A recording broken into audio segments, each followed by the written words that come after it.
সেই মশহুর শহরে আব্দুর রহমান নামক এক নিছক ধনী সওদাগর বাস করত, যার কাছে দুনিয়ার প্রতিটি সেই জিনিস ছিল যা অর্থ দিয়ে কেনা যেতে পারত।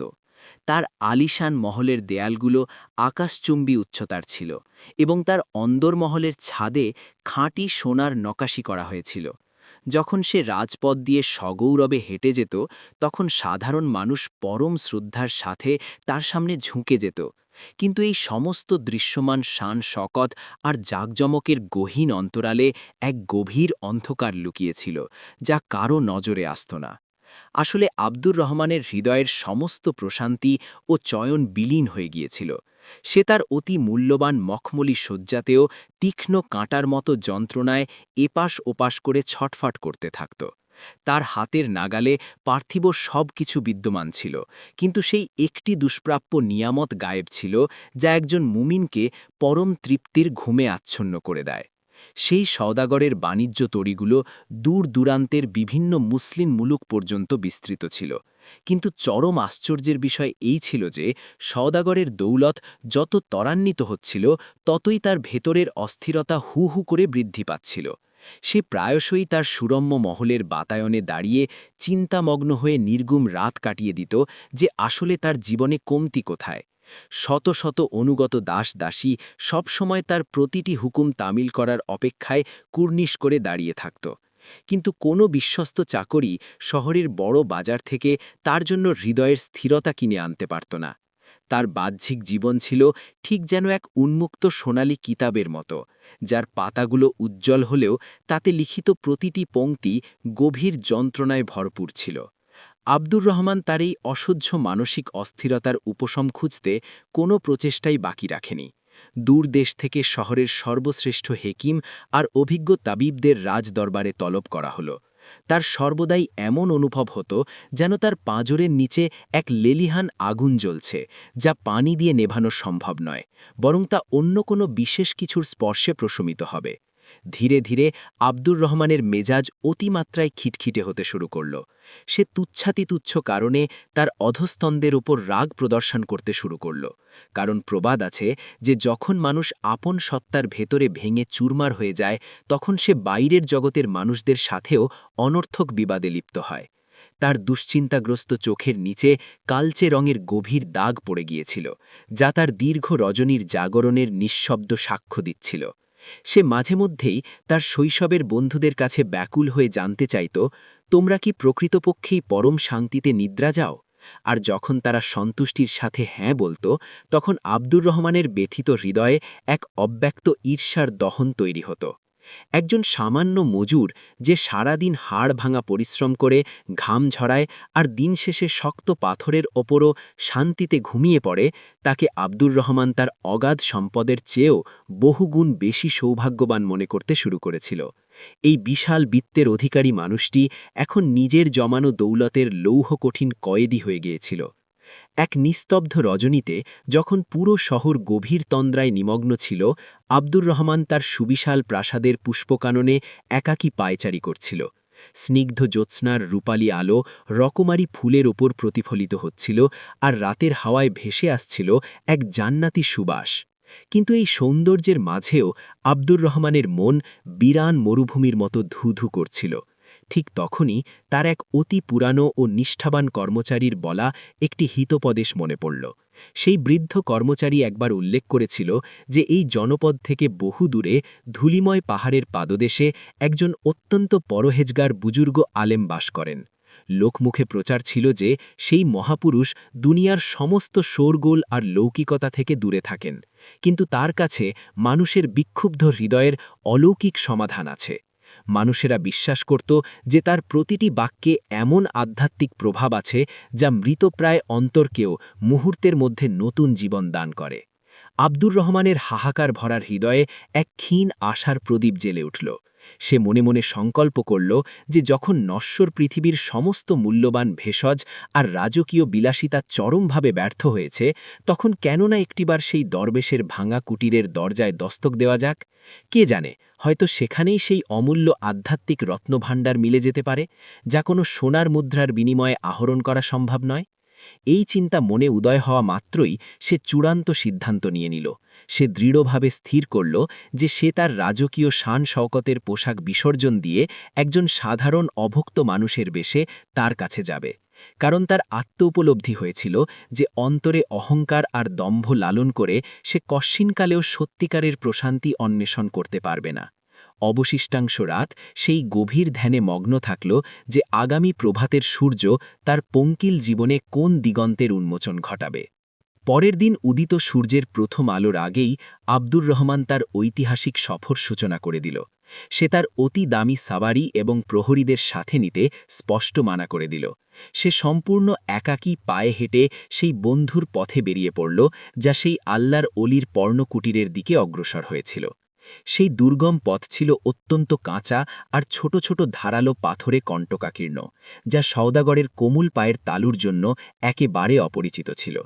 কিন্তু তার কাঙ্ক্ষিত লক্ষ্যের তীব্রতা তার শারীরিক যন্ত্রণার চেয়েও অনেক বেশি শক্তিশালী ছিল। পথ চলতে চলতে সে মুগ্ধ হয়ে দেখল যে গ্রামীণ কৃষকরা মাঠের কাদা মাটিতে কঠোর পরিশ্রম করছে আর পরমানন্দে একে অপরের সাথে হাসি মুখে আলাপ করছে। তাদের ব্যবহৃত বস্ত্রগুলো কর্দমাক্ত ও মলিন ছিল, কিন্তু তাদের উজ্জ্বল চেহারায় যে অপার্থিব নূর বা রৌনক বিদ্যমান ছিল তা আব্দুর রহমানের দামি পারস্য রেশমি পোশাকেও কোনো দিন দেখা যায়নি। এই সরল জীবনবোধের দৃশ্য অবলোকন করে তার দীর্ঘ যাত্রার সংকল্প আরও বেশি মজবুত হল। দীর্ঘক্ষণ পদব্রজে ক্লান্ত হওয়ার পর অবশেষে সেখানে এক জীর্ণ ছোট ঝুপড়ি দৃশ্যমান হল, যা কেবলমাত্র মাটি আর শুকনো খড়কুটো দিয়ে নির্মিত।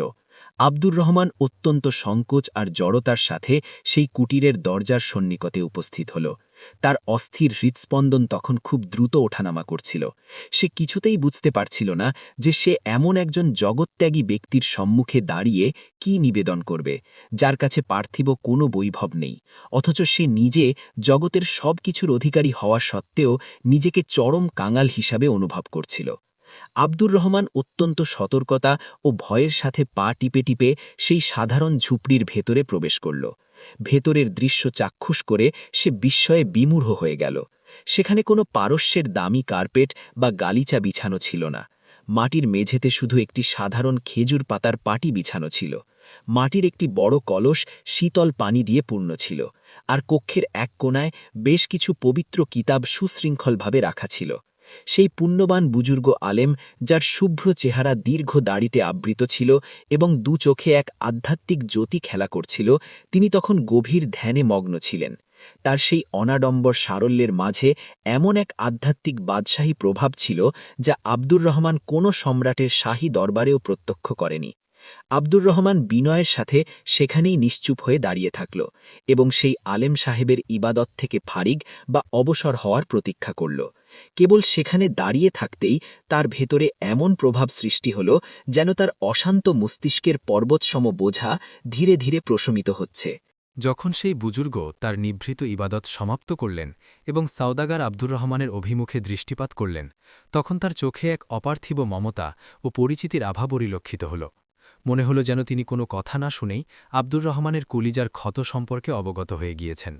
আব্দুর রহমান ধীর পদে এগিয়ে গিয়ে পরম শ্রদ্ধার সাথে সালাম নিবেদন করল এবং সেই উলির কদম মুবারাকের পাশে নতজানো হয়ে বসে পড়ল।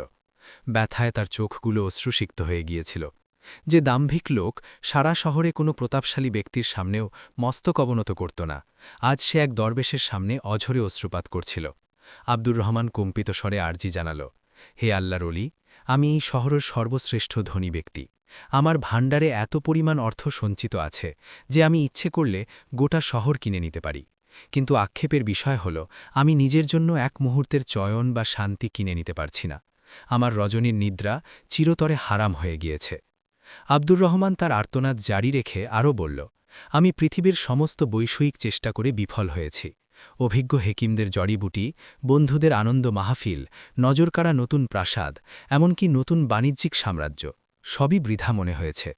আমার হৃদয়ের এই হাহাকার ও শূন্যতা দিনকে দিন বেড়েই চলেছে। আমার মাঝে মাঝে মনে হয় যেন আমার অন্তর ভেতর থেকে খোকলা বা অসার হয়ে গিয়েছে। সাধারণ মানুষ আমার অগাধ ঐশ্বর্য দেখে ঈর্ষা পোষণ করে, আর আমি তাদের অমলিন হাসি দেখে অন্তরে ঈর্ষা অনুভব করি। দয়া করে আপনিই বাতলে দিন, এখন আমার কি করণীয়? আমার শুধু আত্মিক প্রশান্তি প্রয়োজন, তার বিনিময়ে আপনি চাইলে আমার 7 জন্মের সঞ্চিত সমস্ত দৌলত নিয়ে নিন। সেই বুজুর্গ আলেম এক চিলতে স্মিত হাসলেন। তার সেই হাসির মাঝে এক বিমূর্ত স্থিরতা ও প্রশান্তি বিরাজমান ছিল। তিনি আব্দুর রহমানের মাথায় স্নেহের হাত রাখলেন এবং পরম বাৎসল্যের সাথে বললেন, বৎস, প্রশান্তি কোনো পার্থিব পণ্য নয়, যা যে কোনো বাজারে মুদ্রার বিনিময়ে ক্রয় করা সম্ভব। অতঃপর বুজুর্গ পানির একটি ছোট মাটির পেয়ালা আব্দুর রহমানের হাতে তুলে দিলেন এবং ফরমালেন, প্রথমে তুমি এই সুশীতল পানি পান করে কিছুটা স্বস্তি অনুভব করো। যে অস্থিরতার প্রতিকার তুমি বাইরের জগতে খুঁজে বেড়াচ্ছ, সেই নিদারুণ ব্যাধি তো তোমার নিজেরই অন্তরের ভেতরে বাসা বেঁধেছে। আব্দুর রহমান তৃপ্তির সাথে সেই পানি পান করল এবং অত্যন্ত কৌতূহলী দৃষ্টিতে তার নির্দেশের দিকে তাকিয়ে থাকল। বুজুর্গ আলেম এক দীর্ঘ ও গভীর শ্বাস গ্রহণ করলেন এবং নীতিবাক্য শোনালেন। দৌলত বা সম্পদ কোনো খারাপ জিনিস নয়, কিন্তু যখন সেই দৌলত মানুষের হৃদয়ের গহীনে নিজের আস্তানা গেড়ে বসে, তখনই সে সেখান থেকে স্বর্গীয় প্রশান্তিকে ঘাড় ধাক্কা দিয়ে বের করে দেয়। যদি তুমি প্রকৃতপক্ষেই সেই অনাবিল প্রশান্তি হাসিল করতে চাও, তবে তোমাকে 3টি বিশেষ কার্যে ব্রতী হতে হবে। এই 3টি কার্যাদেশ সম্পাদন করা মোটেও সহজসাধ্য হবে না, কিন্তু যদি তুমি নিষ্ঠার সাথে এগুলো সম্পন্ন করতে পারো, তবে আমি তোমার কাছে ওয়াদা করছি যে তুমি এমন এক অবিনশ্বর দৌলত প্রাপ্ত হবে যা কোনোদিন নিঃশেষ হবে না। আব্দুর রহমান বিলম্ব না করে তৎক্ষণাৎ সম্মতিসূচক মাথা নাড়ল এবং বলল, আমি যে কোনো ত্যাগের জন্য প্রস্তুত আছি হুজুর। বুজুর্গ তখন আব্দুর রহমানের চোখের মনির দিকে স্থিরভাবে তাকালেন এবং নিজের নির্দেশনা প্রদান শুরু করলেন। তিনি বললেন, আব্দুর রহমান, তোমার কাছে সোনা আর রূপার অগণিত স্তূপ জমে আছে, কিন্তু তোমার উপার্জিত সেই বিপুল দৌলতে সেই খোদাই বরকত নেই যা মানুষের রুহ বা আত্মাকে শীতলতা প্রদান করে। তোমার এই পাহাড় সম দৌলত মূলত অন্য মানুষদের ঘাম ঝরানো পরিশ্রমের ফসল। তোমার নিজস্ব কায়িক শ্রমের নির্যাস এখানে খুব সামান্য। তাই আমার প্রথম নির্দেশেই যে তোমাকে আগামী প্রভাতে সূর্যোদয় থেকে সূর্যাস্ত পর্যন্ত একজন অতি সাধারণ মজুরের মতো হাড়ভাঙা কাজ করতে হবে। তোমাকে তোমার পূর্বের সমস্ত রাজকীয় পরিচয় বিস্মৃত হয়ে আত্মগোপন করতে হবে এবং জনাকীর্ণ বাজারে গিয়ে নিজের শরীরের ঘাম ঝরিয়ে দৈনন্দিন মজুরি বা দিহাড়ি কামাতে হবে। বিশেষভাবে মনে রেখো, সেই কষ্টের কামাইয়ের মধ্যে তোমার পূর্বের সঞ্চিত একটি তামার সিক্কাও যেন ভুলেও মিশ্রিত না হয়।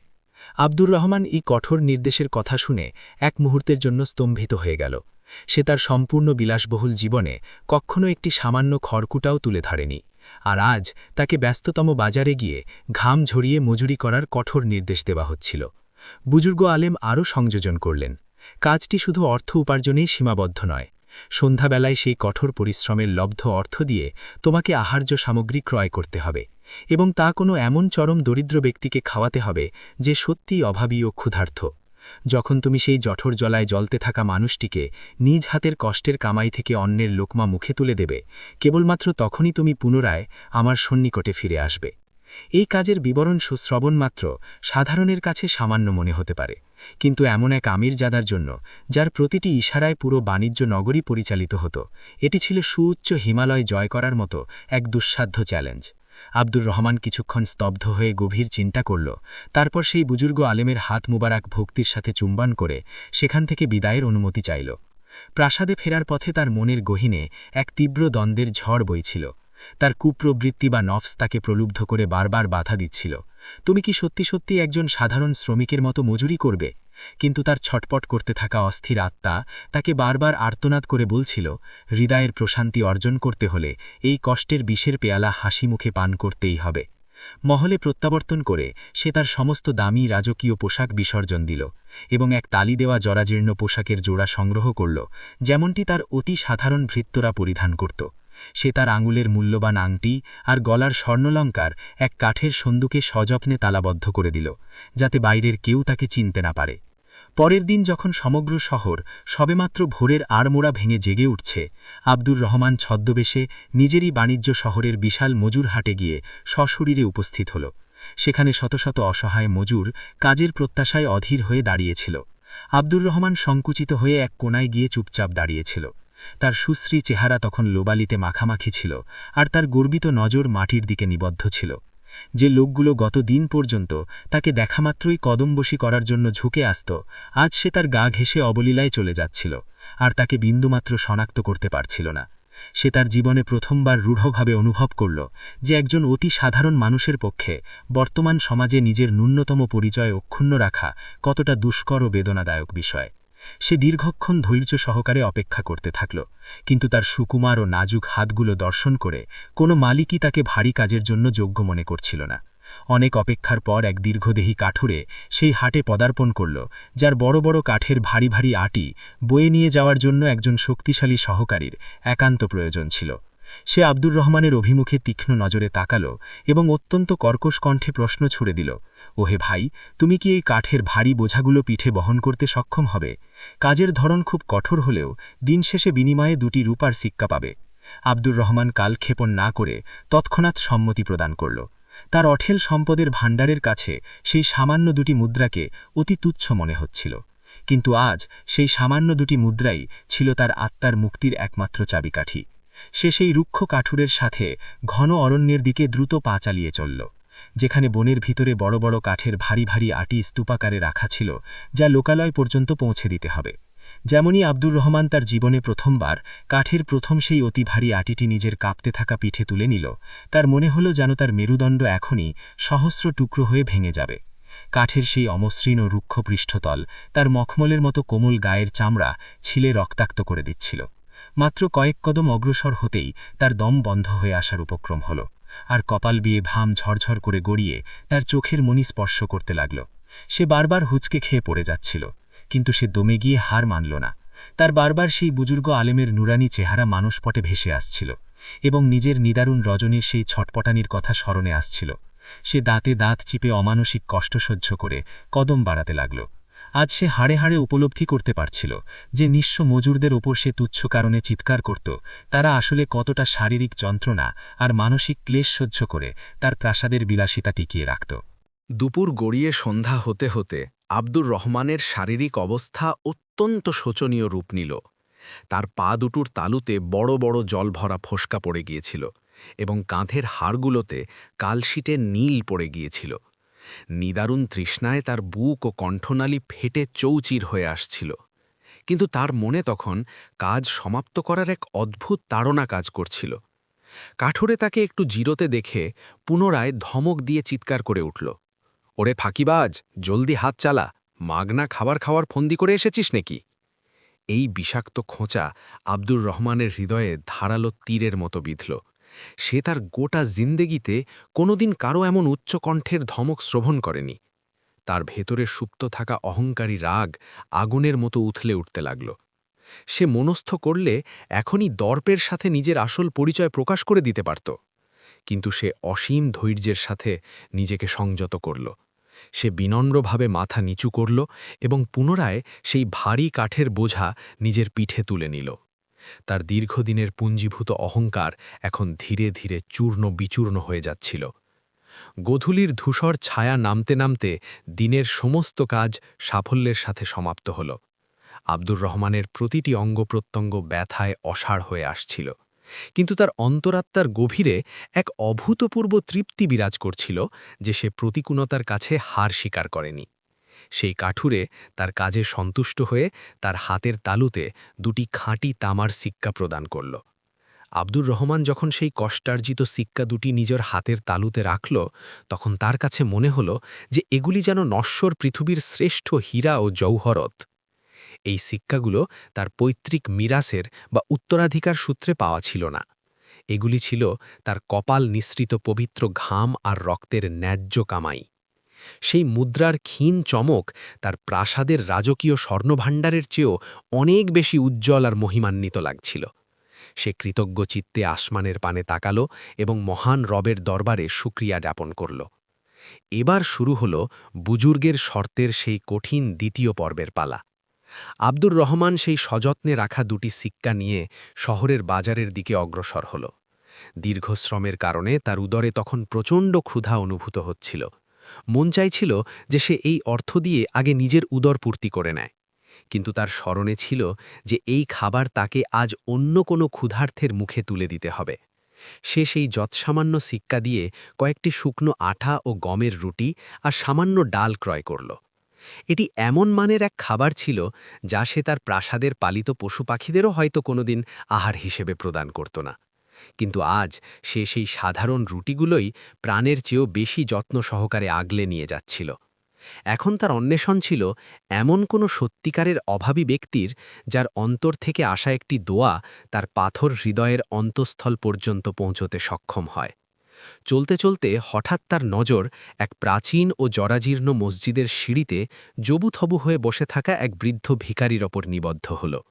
সে বার্ধক্যের ভারে অত্যন্ত দুর্বল ছিল এবং কনকনে ঠান্ডায় থরথর করে কাঁপছিল। তার কুচকানো চেহারার ছাপ দেখে স্পষ্ট প্রতীয়মান হচ্ছিল যে সে গত কয়েকদিন যাবৎ কোনো দানাপানি স্পর্শ করেনি। আব্দুর রহমান অতি বিনয়ের সাথে তার কাছে এগিয়ে গেল এবং অত্যন্ত আদবের সাথে সেই শুকনো খাবারগুলো তার সম্মুখে উপস্থাপন করল। বৃদ্ধ ভিখারিটি কাঁপতে কাঁপতে রুটির একটি ছোট টুকরো ছিঁড়ে মুখে নিল এবং আব্দুর রহমানের মাথায় হাত রেখে দোয়া দিয়ে বলল, আল্লাহ তোর অশেষ কল্যাণ করুন বৎস, তুই আজ এই জ্যান্ত লাশ হয়ে যাওয়া গরিবের জীবন রক্ষা করলি। আব্দুর রহমান কোনো দ্বিধা ছাড়াই সেখানেই সেই ধুলোবালির মাঝে বৃদ্ধের পাশে বসে পড়ল এবং তাকে পরম তৃপ্তিতে খেতে দেখতে লাগল। যেমন যেমন সেই অভুক্ত ভিখারিটি খাবার চিবিয়ে গিলছিল, আব্দুর রহমান তার কলিজার ভেতরে এক অলৌকিক শীতলতা আর প্রশান্তি অনুভব করছিল। সেই বৃদ্ধ ভিখারির তৃপ্ত চেহারায় যে প্রশান্তির আভা ফুটে উঠেছিল, তা যেন অলক্ষ্যে আব্দুর রহমানের রুহের ভেতরে সংক্রমিত হচ্ছিল। সে তার জীবনে হাজার হাজার শাহী দাওয়াতের আয়োজন করেছিল, বহু বিত্তশালী ও আমিরদের রাজকীয় খাবার আহার করিয়েছিল, কিন্তু আজ এই সামান্য রুটি খাইয়ে যে স্বর্গীয় আনন্দ প্রাপ্ত হল, তা সে গত কয়েক যুগেও খুঁজে পায়নি। তার দু চোখ বেয়ে অজস্র অশ্রু ধারা বইতে শুরু করল। এই অশ্রু কোনো বিষাদের ছিল না, বরং এটি ছিল সেই কয়েক মনের ভারী বোঝা মস্তিষ্ক থেকে নেমে যাওয়ার অশ্রু, যা বছরের পর বছর তার বুকের পাঁজরের উপর চেপে বসেছিল। সে আজ মর্মে মর্মে বুঝতে পারছিল যে সেই বিচক্ষণ বুজুর্গ আলেম কেন তাকে এই বিচিত্র কাজ প্রদান করেছিলেন। সেই অবিস্মরণীয় রাত আব্দুর রহমানের জিন্দেগিতে এক আমূল পরিবর্তন নিয়ে এলো। সে পুনরায় সেই বুজুর্গের কুটিরে ফিরে যাওয়ার পরিবর্তে নিজের সুউচ্চ প্রাসাদের দিকে পা বাড়াল। কিন্তু সে আজ আর অন্দরমহলের বিলাসিতায় প্রবেশ করল না, বরং প্রাসাদের বাগানেই একটি পাটি বিছিয়ে আকাশের নিচে শুয়ে পড়ল।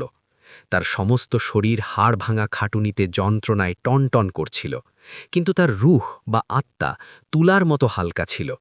সেই রাতে তার এমন এক নিবিড় এবং গভীর নিদ্রা আসল, যা তার লাজকীয় মখমলি শয্যায় শত চেষ্টাতেও কোনোদিন আসেনি।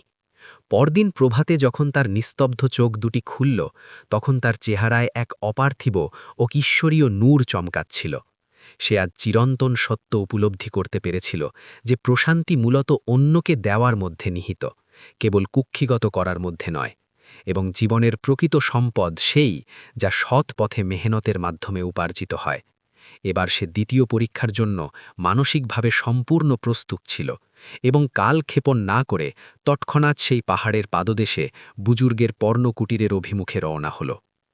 পরদিন যখন আব্দুর রহমান পুনরায় সেই আধ্যাত্মিক বুজুর্গের সান্নিধ্যে পৌঁছালেন, তখন তার হাঁটার ভঙ্গিতে সেই চিরাচরিত দাম্ভিকতা বা আকড় আর অবশিষ্ট ছিল না। তার চেহারায় দীর্ঘ পথ চলার ক্লান্তি থাকলেও দুই নয়নে এক মর্মী জ্যোতি চিকচিক করছিল। সেই আধ্যাত্মিক বুজুর্গ তাকে আগত দেখে সহাস্যে অভ্যর্থনা জানালেন এবং কোনো প্রশ্ন না করেই দিব্য জ্ঞানে বুঝে গেলেন যে সওদাগর তার প্রথম কঠিন ইমতেহান বা পরীক্ষায় সসম্মানে উত্তীর্ণ হয়েছে। আব্দুর রহমান মাথা নত করে আদবের সাথে সালাম নিবেদন করল এবং বিনম্রভাবে বলল যে গতকালকের সেই হাড় ভাঙা মেহনত আর সেই অভুক্ত ভিখারির পবিত্র দোয়া তাকে সেই মহার্ঘ প্রশান্তি দান করেছে, যা সে দীর্ঘ এক দশকেও খুঁজে পায়নি। কিন্তু সেই বুজুর্গ আলেম অতি গাম্ভীর্যের সাথে নসিহত করলেন, হে বৎস, তোমার যাত্রা তো কেবল শুরু হল। এখনও তোমার কলুষিত হৃদয়ের অভ্যন্তরে অনেক ময়লা আর অন্ধকার পরিষ্কার হওয়া বাকি আছে। তুমি কি আমার দ্বিতীয় কঠিন কার্যাদেশের জন্য প্রস্তুত আছো? আব্দুর রহমান বিন্দুমাত্র সময় নষ্ট না করে পূর্ণ আনুগত্যের সাথে সম্মতি প্রদান করলেন। তখন সেই বুজুর্গ আলেম তার চোখের মনির দিকে স্থিরভাবে তাকিয়ে ফরমান জারি করলেন, আব্দুর রহমান, দুনিয়াবি দৌলাত কামানোর অসম প্রতিযোগিতায় মত্ত হয়ে মানুষ প্রায়শই নিজের আপনজনদের ওপর জুলুম করে পিষে সামনে অগ্রসর হয়। তোমার অস্থির হৃদয়ের বিষণ্ণতার অন্যতম প্রধান কারণ হল সেই হক তালাফি বা অধিকার হরণ যা তুমি তোমার অতীতে অত্যন্ত নির্দয়ভাবে করেছ। আমার দ্বিতীয় নির্দেশ হল যে তুমি তোমার স্মৃতির পাতাল খুঁড়ে সেই ব্যক্তিকে খুঁজে বের করো যার মন তুমি সবচেয়ে বেশি ভেঙেছ অথবা যার ন্যায্য অধিকার তুমি ক্ষমতার জোরে হরণ করেছ। তার দুয়ারে যাও, তার কাছে গিয়ে ভুল স্বীকার করে নিচু হয়ে ক্ষমা প্রার্থনা করো এবং তার লুণ্ঠিত হক তাকে পূর্ণ মর্যাদার সাথে পুনরায় ফিরিয়ে দাও। মনে রেখো, যতক্ষণ না সেই ব্যক্তি তোমাকে অন্তরের গভীর থেকে নিঃস্বার্থভাবে ক্ষমা করছে, ততক্ষণ তুমি আমার এই কুটিরে পুনরায় ফিরে আসবে না। এই কঠিন নির্দেশের কথা শুনেই আব্দুর রহমানের মস্তিষ্কে যেন বজ্রপাত হল এবং তার পায়ের নিচ থেকে মাটি সরে যাওয়ার উপক্রম হল। তার তীক্ষ্ণ স্মৃতিশক্তি তৎক্ষণাৎ অতীতের অমলিন পাতাগুলি অতি দ্রুত উল্টাতে শুরু করল। তার মানসপটে অকস্মাৎ ভেসে উঠল তার বাল্যবন্ধু এবং প্রথম ব্যবসায়িক অংশীদার ওসমানের বিষণ্ণ চেহারা। প্রায় কয়েক দশক পূর্বে যখন তারা দুজনে মিলে প্রথম ব্যবসার ভিত গড়ে তুলেছিল, তখন আব্দুর রহমানের কলুষিত মনে হীন লালসা আর লোভের উদয় হয়েছিল। সে অত্যন্ত চতুরভাবে ধোঁকা দিয়ে ওসমানের সমস্ত লভ্যাংশ হরণ করে এবং তাকে ব্যবসা থেকে একতরফাভাবে বেদখল করে দেয়। সেই চরম বিশ্বাসঘাতকতার রক্তামি ভিত্তির ওপরই আজ আব্দুর রহমান তার এই সুবিশাল ব্যবসায়িক সাম্রাজ্য প্রতিষ্ঠা করেছে। সেই দুর্দিনেও ওসমান কাঁদতে কাঁদতে আকাশের দিকে হাত তুলে বলেছিল, আল্লাহ সব দেখছেন, এবং তারপর সে ধিক্কার জানিয়ে শহর ত্যাগ করে অদূরবর্তী কোনো জীর্ণ জরাজীর্ণ বস্তিতে আশ্রয় নিয়েছিল। আব্দুর রহমানের অন্তরাত্মা তখন অনুশোচনার আগুনে দাউ দাউ করে কাঁপতে শুরু করল। শারীরিক মেহনত করা অনেকটা সহজসাধ্য ছিল, কিন্তু নিজের জঘন্য ভুল স্বীকার করে কারো কদমে ঝুঁকে ক্ষমা প্রার্থনা ছিল তার নফসের ওপর ধারালো আড়ি বা করাত চালানোর মতো অসহনীয়। কিন্তু এখন সে আত্মার প্রশান্তির গূঢ় মহিমা সম্যক বুঝতে পেরেছিল। সে সেই বুজুর্গ আলেমের কাছ থেকে পরম ভক্তি সহকারে বিদায় নিল এবং সরাসরি সেই হতভাগ্য ওসমানের অনুসন্ধানে বেরিয়ে পড়ল। সে তার প্রধান মুনিমদের বা অফিসারদের ডেকে অতি গোপনে তথ্য সংগ্রহ করল যে ওসমান বর্তমানে কোথায় কোন অবস্থায় দিনাতিবাহিত করছে। তদন্ত শেষে অতি বিস্ময়ের সাথে জানা গেল যে সে শহরের সবচেয়ে দুর্গন্ধময় ও অবহেলিত এলাকার এক অতি সংকীর্ণ ভাঙা ঘরে বাস করছে এবং নিদারুণ অর্থকষ্টে অনাহারে দিন কাটাচ্ছে। এই করুণ সংবাদ শ্রবণ মাত্রই আব্দুর রহমানের নিজের কৃতকর্মের প্রতি চরম ঘৃণা ও অবজ্ঞা তৈরি হল। আব্দুর রহমান তার রাজকীয় স্বর্ণখচিত রথে কিংবা তেজি ঘোড়ায় চড়ে নয়, বরং খালি পায়ে হেঁটে সেই দুর্গন্ধযুক্ত ও ঘিঞ্জি বস্তির অভিমুখে যাত্রা শুরু করল। সেই এলাকার গলিগুলো এতটাই সংকীর্ণ ও আবর্জনাময় ছিল যে সেখানে সূর্যের পবিত্র আলোও খুব কষ্টে প্রবেশ করতে পারত। চারিদিকে দারিদ্র্যের কঙ্কালসার দৃশ্য আর আব্দুর রহমান অত্যন্ত বিচলিত ও কম্পিত হস্তে সেই ভাঙা কপাটে সশব্দে করাঘাত করল। জীর্ণ দরজাটি ক্যাচ ক্যাচ শব্দে খুলে গেল এবং সামনে সেই বাল্যবন্ধু ওসমান এসে দাঁড়াল। নিদারুণ কষ্ট আর অজম্য অভাব ওসমানকে বয়সের তুলনায় অনেক আগেই বৃদ্ধ বানিয়ে দিয়েছিল। তার গায়ে ছিল শত তালি দেওয়া মলিন বস্ত্র আর মুখমণ্ডলে ছিল গভীর যন্ত্রণার বলিরেখা। ওসমান যখন তার সম্মুখে সওদাগর আব্দুর রহমানকে দেখল, তখন তার দুচোখে প্রথমে চরম বিস্ময় খেলে গেল। অতঃপর সেই বিস্ময় মুহূর্তেই তীব্র ঘৃণা ও ক্রোধে রূপান্তরিত হল। সে অবজ্ঞার সাথে দরজাটি সজোরে বন্ধ করার চেষ্টা করল, কিন্তু আব্দুর রহমান দুই হাত জোর করে রুদ্ধ কণ্ঠে তাকে বাধা দিল। আব্দুর রহমানের কণ্ঠনালী দিয়ে কোনো সুস্পষ্ট শব্দ বেরোচ্ছিল না। তার গলা কান্নায় বুজে আসছিল। সেই প্রিয় বন্ধু, যার সাথে সে শৈশবে ধুলোবালি মেখে খেলেছিল, আজ তার কারণেই সে প্রতিবেলা অন্যের জন্য অন্যের মুখাপেক্ষী হয়ে দিন কাটছিল। ওসমান অত্যন্ত তিক্ততা ও কঠোরতার সাথে প্রশ্ন করল, এখন আর কি অবশিষ্ট লুট করতে এসেছ আব্দুর রহমান? আমার সহায় সম্বল তো তুমি বহু আগেই চক্রান্ত করে গ্রাস করেছ। এখন কি আমার এই শেষ প্রাণবায়ু কেড়ে নেওয়ার কুমতল বাড়ছ? ওসমানের এই জ্বলন্ত বাক্যগুলো আব্দুর রহমানের অপরাধী হৃদয়ে গরম চাবুকের মতো আছড়ে পড়ল। আব্দুর রহমান বিন্দুমাত্র দেরি না করে সেখানেই সেই ধুলোমাখা দরজার চৌকাঠে দুই হাঁটু গেড়ে বসে পড়ল এবং ডুকরে কাঁদতে কাঁদতে নিবেদন করল, ওসমান আমার ভাই, আমি আজ তোমার কাছ থেকে কিছু ছিনিয়ে নিতে নয়, বরং নিজের হারানো প্রশান্তি ভিক্ষা নিতে এসেছি। আমি একজন চরম অপরাধী ও গুনাহগার। আমার এই অঢেল দৌলত আর বিশ্বব্যাপী খ্যাতি আমাকে সেই সুখের এক কণা দিতে পারেনি যা আমি তোমার থেকে নির্দয়ভাবে ছিনিয়ে নিয়েছিলাম। আমি আজ তোমার পবিত্র চরণে ক্ষমা ভিক্ষা করতে এসেছি আমার বন্ধু। দয়া করে আমাকে একটিবার মাফ করে দাও, নচেত আমি এই অনুশোচনার দহনে জ্যান্ত লাশ হয়ে যাব। ওসমান মুহূর্তের জন্য নিথর ও স্তব্ধ হয়ে দাঁড়িয়ে থাকল। সে তার গোটা জিন্দেগিতে প্রভাবশালী আব্দুর রহমানকে কোনোদিন এত লাচার, অসহায় আর চূর্ণ বিচূর্ণ অবস্থায় দেখেনি। আব্দুর রহমান তার পকেট থেকে মখমলি এক থলি বের করল, যাতে অসংখ্য স্বর্ণমুদ্রা আর কিছু আইনি দলিল দস্তাবেজ ছিল। সে ওসমানের কদম মুবারকের পাশে সেগুলো রেখে অনুনয় করল, ওসমান, এগুলো আজ তোমার পাওনা হক। আমি গত ২০ বছরের মুনাফাসহ তোমার পূর্ণ অংশ হিসাব করে এখানে জমা করেছি এবং আমার বর্তমান বাণিজ্যিক সাম্রাজ্যে তোমাকে সমমর্যাদার অর্ধেক অংশীদার হিসেবে অন্তর্ভুক্ত করেছি। দয়া করে একে কোনো করুণা বা খয়রাত মনে করো না। এটি কেবল সেই পাওনা ঋণ যা এতকাল আমার রুহের ওপর হিমালয়ের মতো ভারী বোঝা হয়ে চেপেছিল। ওসমান সেই দামি মুদ্রা বা দলিলের দিকে ফিরেও তাকাল না। সে শুধু এক দৃষ্টিতে আব্দুর রহমানের ২ নয়ন থেকে ঝরতে থাকা সেই তপ্ত অশ্রুধারা লক্ষ্য করছিল, যা তার কাছে বিন্দুমাত্র কৃত্রিম বা অভিনয় মনে হচ্ছিল না। অনেকক্ষণ ধরে সেই ঘিঞ্জি ঘরে এক ভারী ও নীরব স্তব্ধতা বিরাজ করছিল। আসলে দীর্ঘদিনের জমানো গভীর ক্ষত এত সহজে শুকিয়ে যায় না। ওসমান এক দীর্ঘ ও শীতল শ্বাস গ্রহণ করল এবং গম্ভীর হয়ে বলল, আব্দুর রহমান, তুমি আমাকে দশকের পর দশক অঝরে কাঁদিয়েছ। আমার নিরপরাধ সন্তানরা ক্ষুধার জ্বালায় বিছানায় তোড় পেছে। আমি চাইলে আজ তোমাকে কসমিনকালেও ক্ষমা না করতে পারি। ওসমানের এই তিরস্কারে আব্দুর রহমানের মস্তক লজ্জায় আরও বেশি নিচু হয়ে গেল। সে শিশুর মতো ফুপিয়ে কাঁদতে থাকল। কিন্তু রক্তের টান আর পুরনো বন্ধুত্বে অবশেষে ওসমানের কোমল হৃদয় পলে পলে গলে গেল। ওসমান যখন স্নেহমাখা স্বরে বলল, ঠিক আছে আব্দুর রহমান, মহান আল্লাহর সন্তুষ্টির ওয়াস্তে আমি তোমাকে আজকের মতো মন থেকে মাফ করে দিলাম, তখন আব্দুর রহমানের মনে হল যেন তার অবরুদ্ধ হৃৎপিণ্ড থেকে ১,০০,০০০ মনের পর্বতসম পাহাড় হঠাৎ অপসারিত হল। সে দ্রুত উঠে দাঁড়িয়ে ওসমানকে পরম আবেগে জড়িয়ে ধরল। যে ২ শৈশবের বন্ধু দীর্ঘকাল ঘৃণার এক দুর্ভেদ্য দেয়ালে বিচ্ছিন্ন হয়েছিল, আজ অনুশোচনার অশ্রুবৃষ্টিতে তারা পুনরায় একাত্ম হয়ে গেল।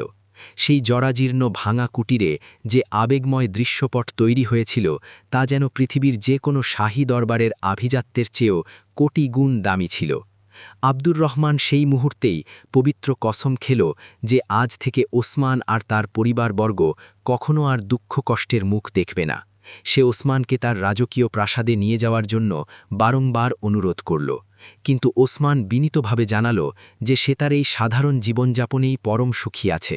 শুধু তার হৃত অধিকার সে ফিরে পেয়েছে, এটাই তার জন্য যথেষ্ট। আব্দুর রহমান যখন সেই বস্তি থেকে ফিরে আসল, তখন সে নিজেকে পাখির পালকের মতো হালকা অনুভব করল। তার গভীর উপলব্ধি হল যে আমরা আমাদের জঘন্য ভুলগুলোকে প্রভূত দৌলতের পর্দার অন্তরালে সাময়িকভাবে লুকিয়ে রাখতে তো পারি, কিন্তু নিজের সত্তা থেকে কখনোই বিস্তৃত হতে পারি না। সেই অন্তরে চাপা পড়ে থাকা ভুলগুলোই কালক্রমে আমাদের মানসিক অস্থিরতার মূল কারণ হয়ে দাঁড়ায়। আজ সে তার জীবনের সর্ববৃহৎ ও নিকৃষ্টতম ভুলটি নিষ্ঠার সাথে শুধরে নিয়েছিল। তার রুহ বা আত্মা এখন সোনার মতো নিখরে গিয়েছিল। সে এখন সম্যক বুঝতে পেরেছিল কেন সেই বিজ্ঞ বুজুর্গ তাকে এই বিচিত্র কার্যাদেশ প্রদান করেছিলেন। আত্মার প্রশান্তি সিন্দুক ভরার মধ্যে নেই, বরং কারো ভাঙা হৃদয়ে জোড়া লাগানো আর নিজের কলুষিত বিবেক পরিষ্কার করার মধ্যেই নিহিত আছে। গধূলিবেলা ঘনিয়ে আসার সাথে সাথে আব্দুর রহমান পুনরায় সেই পাহাড়ের পাদদেশে বুজুর্গের সান্নিধ্যে ফিরে গেল। এবার তার উজ্জ্বল চেহারায় কোনো কুণ্ঠা বা লজ্জিত ভাব ছিল না, বরং এক অপূর্ব ঐশ্বরিক নূর চিকচিক করছিল। এ যেন ক্ষমা প্রাপ্তির পবিত্র নূর। সেই সিদ্ধ পুরুষ বুজুর্গ তাকে দূর দিগন্ত থেকে আসতে দেখে সন্তুষ্টির হাসি হাসলেন। আব্দুর রহমান নিকটবর্তী হয়ে নিবেদন করলেন, হুজুর, আমি আমার হারানো ভাইকে রাজি করিয়েছি। সে আমাকে পরম মমতায় মাফ করে দিয়েছে। আমার মনে হচ্ছে যেন আমি আজ এক নতুন জিন্দিগি লাভ করেছি। বুজুর্গ তার মাথায় বরকতময় হাত বুলিয়ে বললেন, সাব্বাস আব্দুর রহমান, তুমি তোমার নফসের দ্বিতীয় সুউচ্চ প্রাচীরটিও সফলভাবে ধূলিসাৎ করেছ। এখন তুমি তোমার চিরস্থায়ী মঞ্জিলের অতি সন্নিকটে অবস্থান করছ। শুধু একটি চূড়ান্ত ও শ্রেষ্ঠ কাজ বাকি আছে, যা অন্য সব কাজের চেয়ে গুরুত্বপূর্ণ। বুজুর্গ আলেম আব্দুর রহমানের স্বচ্ছ চেহারায় ফুটে ওঠা প্রশান্তি নিবিড়ভাবে পর্যবেক্ষণ করলেন। কিন্তু প্রজ্ঞা দিয়ে তিনি জানতেন, এই নবজাত প্রশান্তি এখনও খানিকটা কাঁচা। তিনি অত্যন্ত গম্ভীর ও আধ্যাত্মিক কণ্ঠে নসিহত করলেন, বৎস আব্দুর রহমান, তুমি নিজ হাতে কায়িক শ্রম করেছ এবং নিজের চিরশত্রুকে বশীভূত করে ক্ষমা পেয়েছ। এটি নিঃসন্দেহে অতি মহৎ কাজ, কিন্তু তোমার হৃদয়ের গহনে এখনও এই নশ্বর দুনিয়ার সূক্ষ্ম মহব্বত বা মায়া অবশিষ্ট রয়ে গেছে। যতক্ষণ মানুষের এই সুদৃঢ় একিন বা বিশ্বাস প্রতীত না হয় যেই পার্থিব জগৎ নশ্বর ও ফানি, ততক্ষণ সে প্রকৃত ও মুকাম্মাল প্রশান্তি অর্জন করতে পারে না।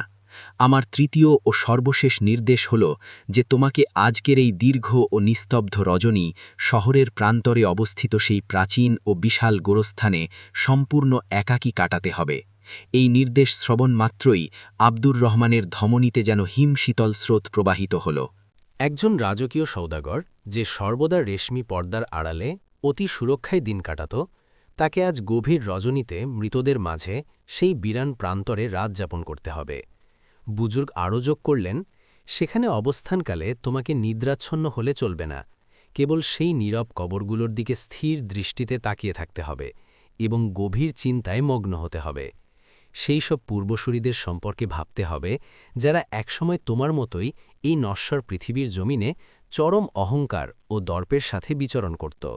যাও এবং নিজের জীবনের সেই অমোঘ ও আসল মঞ্জিলকে চেনার চেষ্টা করো। মনে রেখো, যতক্ষণ তুমি মৃত্যুকে তোমার শ্রেষ্ঠ বন্ধু হিসেবে গ্রহণ করতে পারবে না, ততক্ষণ তুমি জীবনের প্রকৃত রস আস্বাদন করতে পারবে না। আব্দুর রহমানের কাছে এবার না বলার বা পিছু হটার কোনো ন্যূনতম অবকাশ অবশিষ্ট ছিল না। রজনীর ঘন অন্ধকার যখন চারদিকে ঘনীভূত হয়ে এলো, আব্দুর রহমান শহরের সীমানা ছাড়িয়ে সেই জনশূন্য প্রাচীন গোরস্থানের অভিমুখে ধীর পদে যাত্রা শুরু করল। রাতের ঝোড়ো হাওয়া খুব তীব্রভাবে বইছিল এবং বনজঙ্গলের শুকনো পাতার খসখস শব্দ যেন কোনো ভৌতিক আবহ তৈরি করছিল। তার বুক তখন অজানা ভয়ে দুরুদুরু কাঁপছিল। প্রতিটি কদমে সে এক অদৃশ্য ভীতি অনুভব করছিল, কিন্তু সে পিছু হটে থামল না। সে দৃঢ়ভাবে জানত যে এই ভয় বাইরের কোনো শক্তির নয়, বরং এটি তার নিজেরই ভেতরের কুসংস্কারের ভয়। সে গোরস্থানের সেই বিশাল লোহার ফটকের সামনে এসে থামল, যেখান থেকে ভেতরে কেবলমাত্র ঘুটঘুটে অন্ধকার আর খামোশ মাটির স্তূপ নজরে আসছিল। সে পরম করুণাময় আল্লাহর নাম তথা বিসমিল্লাহ পাঠ করে সেই স্তব্ধ ও নিঝুম বিরান ভূমিতে প্রথম কদম রাখল। গোরস্থানের অভ্যন্তরে এক রহস্যময় ও থমথমে ভয় বিরাজ করছিল। চারদিকে অসংখ্য ভাঙাচোড়া ও জরাজীর্ণ কবর ছড়িয়ে ছিটিয়েছিল। কোনো কবরে নাম খচিত ছিল, কোনোটির পরিচয় কালের বিবর্তনে চিরতরে মুছে গিয়েছিল। আব্দুর রহমান একটি অতি প্রাচীন কবরের পাশে পড়ে থাকা একটি পাথরের খণ্ডের ওপর স্থির হয়ে বসে পড়ল। চারদিকের নিস্তব্ধতা বা সন্নাটা এতটাই গভীর ও ভয়াবহ ছিল যে সে তার নিজের হৃৎপিণ্ডের ধুকপুকানি ও শ্বাসের আওয়াজও অতি স্পষ্টভাবে শুনতে পাচ্ছিল। শুরুর দিকে তার বারবার মনে হচ্ছিল যেন অন্ধকার থেকে অসংখ্য অদৃশ্য চোখ তাকে লক্ষ্য করছে। তার কল্পনা বা ওয়াহম তাকে মানসিকভাবে আতঙ্কিত করছিল। তার মনের পটে বারবার তার রাজকীয় মহলের সেই বিলাসবহুল নিরাপদ চার দেয়ালের আরামদায়ক স্মৃতি উকি দিচ্ছিল।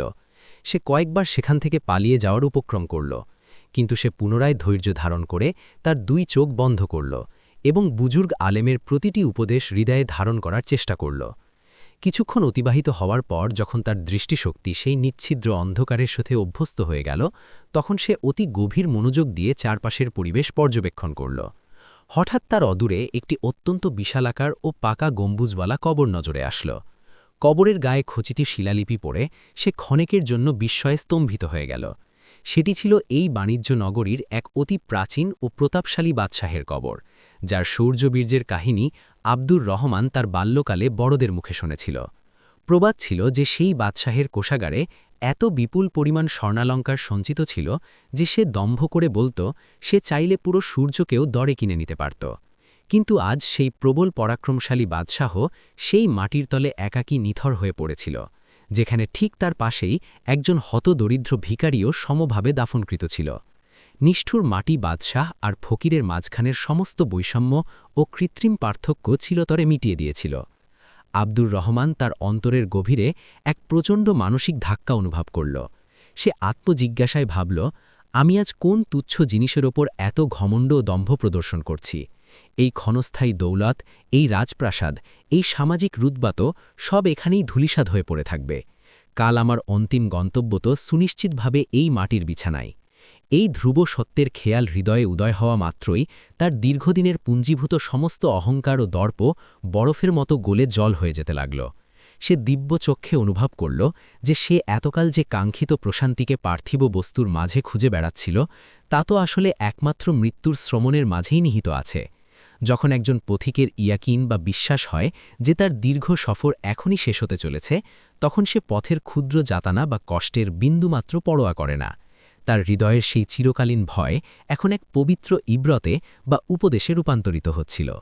রজনীর শেষ প্রহরে যখন সমগ্র মহাবিশ্ব এক গভীর ও রহস্যময় ঘুমে আচ্ছন্ন হয়ে এলো, আব্দুর রহমানের কলিজা অনুশোচনার ভারে যেন ফেটে গেল। সে সেখানে সেই ধুলোমাখা ধুলিতে 2 হাঁটু গেড়ে বসল এবং আসমানের উজ্জ্বল নক্ষত্রমালার দিকে তাকিয়ে অঝরে কাঁদতে লাগল। তার এই চোখের জল কোনো পার্থিব ভয়ের ছিল না, বরং এটি ছিল রুহের গভীর থেকে আসা অনুতাপের অশ্রু। সে রোদনভরা কণ্ঠে মুনাজাত জানাল, হে আমার সর্বশক্তিমান মালিক, আমি সারা জিন্দেগি কেবল নশ্বর মাটির খেলনার পেছনে উন্মাদ হয়ে ছুটে বেরিয়েছি এবং নিজের সেই আসল মঞ্জিল বা পরকালকে চিরতরে বিস্তৃত করেছি। হে দয়াময়, আমাকে এই শেষবারের মতো মাফ করে দিন। আমি আজ সম্যক উপলব্ধি করতে পারছি যে আমি নিছক ক্ষুদ্র একটি ধূলিকণা ছাড়া আর কিছুই নয়। আমার যা কিছু আছে সব আপনারই দান। সেই গভীর নিঝুম বিরান ভূমিতে তার ফুপিয়ে ফুপিয়ে কাদার শব্দ এক অলৌকিক প্রতিধ্বনি তৈরি করছিল। সে আজ তার নিজের জীবনে প্রথমবার তার খালিকের বা স্রষ্টার অতি সন্নিকটে নিজেকে। যখন আব্দুর রহমান পুনরায় তার চিরচেনা শহরে প্রবেশ করল, তখন সাধারণ মানুষ তাকে এই বেশে দেখে বিস্ময় হতবাক হয়ে গেল। সে অন্য কোথাও না গিয়ে সরাসরি নিজের সেই বিশাল আলিশান প্রাসাদে প্রবেশ করল। তার অগণিত চাকরবাকররা তাদের মালিককে এই অবস্থায় দেখে ভয়ে কুঁকড়ে গেল, কিন্তু আব্দুর রহমান আজ সবাইকে পরম মমতায় কাছে টেনে নিল এবং হাসি মুখে প্রত্যেককে জড়িয়ে ধরল। সে তার রাজকীয় স্বর্ণের তিজোরিগুলো উন্মুক্ত করল, কিন্তু এবার সে সঞ্চিত সোনার তীক্ষ্ণ চমক তাকে আর অন্ধ করতে পারছিল না। সে তার প্রধান মুনিমকে ডেকে পাঠাল এবং দ্ব্যর্থহীন কণ্ঠে ঘোষণা করল, আজ থেকে এই বিপুল দৌলত কেবল আমার একার সম্পদ নয়, আমরা সবাই এখন থেকে এর পবিত্র আমানতদার ও রক্ষণাবেক্ষণকারী। এই শহরে এবং আশেপাশে যার যার ন্যায্য হক পাওনা আছে, অতি দ্রুত সবার কাছে তাদের অংশ পৌঁছে দেওয়ার ব্যবস্থা করো। অনাথ যতীমদের শিক্ষার জন্য বড় বড় মাদ্রাসা ও স্কুল নির্মাণ করো এবং ক্ষুধার্ত অভুক্তদের জন্য বিশাল লঙ্গরখানা বা লঙ্গর খুলে দাও। শহরের সেই সাধারণ মানুষ যারা পূর্বে সওদাগর আব্দুর রহমানের প্রতাপশালী নামে আতঙ্কে থরথর করে কাঁপত, আজ তারাই দুহাত তুলে তার দীর্ঘায়ু ও মঙ্গলের জন্য কায়মনো বাক্যে দোয়া করতে লাগল। আব্দুর রহমান এখন আগের মতোই সেই মূল্যবান মখমলি শয্যায় শুতো ঠিকই, কিন্তু এখন শোয়ামাত্রই তার 2 নয়নে গভীর প্রশান্তির নিদ্রা নেমে আসত, কারণ তার কলুষিত হৃদয়টি আজ পরম সত্যের স্পর্শে জেগে উঠেছিল। সে প্রতিদিনের ন্যায় এখনও সেই বড় বড় বাজারগুলোতে যাতায়াত করত, কিন্তু এখন সে আর ব্যক্তিগত মুনাফা বৃদ্ধির নেশায় নয়, বরং অসহায় মানুষের কর্মসংস্থানের সুযোগ ও সাহায্য করার মহৎ অভিপ্রায় বাণিজ্য পরিচালনা করত। আশ্চর্যের বিষয় হল, তার হাতে এখন পূর্বের চেয়েও বহুগুণ বেশি বৈষয়িক দৌলত আসতে শুরু করল, কারণ এটি এক অলৌকিক নিয়ম যে যখন আপনি আল্লাহর দেওয়া সম্পদ অকাতরে বিলিয়ে দেন, তখন কুদরত বা প্রকৃতি আপনাকে আরও বেশি পরিমাণে তা দান করতে থাকে।